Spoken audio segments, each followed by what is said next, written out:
Première proposition, faire la lumière sur les causes et les conséquences de l'avortement. Chaque année, plus de 220 000 avortements sont pratiqués en France. Pourquoi? Quelles en sont les conséquences pour les femmes? Une étude indépendante réalisée par les pouvoirs publics ou des associations est indispensable pour comprendre ces réalités, comme le souhaitent 88% des Français, selon un sondage IFOP d'octobre 2020. Proposition 2. Soutenir les familles pour éradiquer la précarité. Aucune femme ne devrait choisir l'avortement pour des raisons économiques. Nous demandons une politique familiale ambitieuse qui accompagne chaque parent et offre un vrai soutien aux familles en difficulté. Proposition 3. Rejeter toute légalisation du suicide assisté et de l'euthanasie. La solidarité exige que nous protégions les personnes en fin de vie, pas que nous les abandonnions. L'euthanasie n'est pas une réponse digne.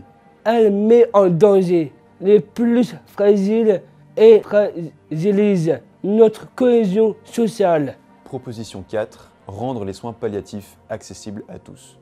2/3 des Français qui le demandent n'ont pas accès aux soins palliatifs, faute de moyens ou de structures. Nous demandons un grand plan national pour garantir à chacun une fin de vie dans le respect et la dignité. Proposition 5.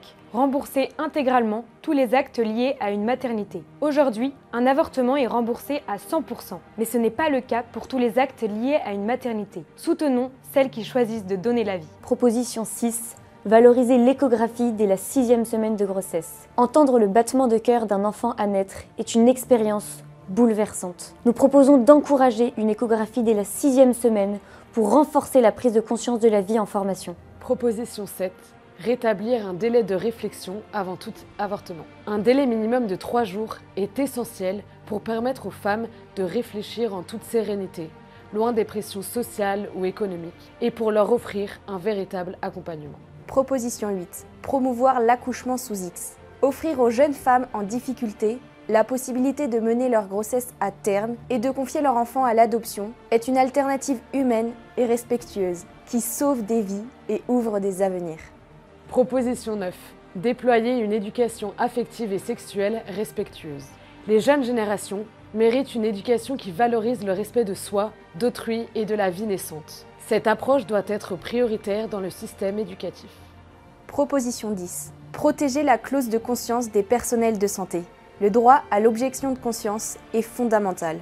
Aucun soignant ne devrait être contraint de participer à des actes contraires à ses convictions. Ce droit absolu doit être défendu et renforcé. Ces 10 propositions ne sont pas des idées abstraites. Ce sont des mesures concrètes et réalisables pour que chaque vie, de sa conception à sa fin naturelle, soit respectée et protégée.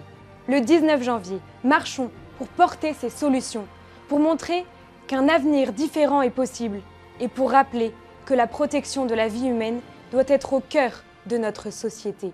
50 ans d'engagement ne sont pas 50 ans de silence, mais 50 ans de préparation pour construire une culture de vie et d'espérance.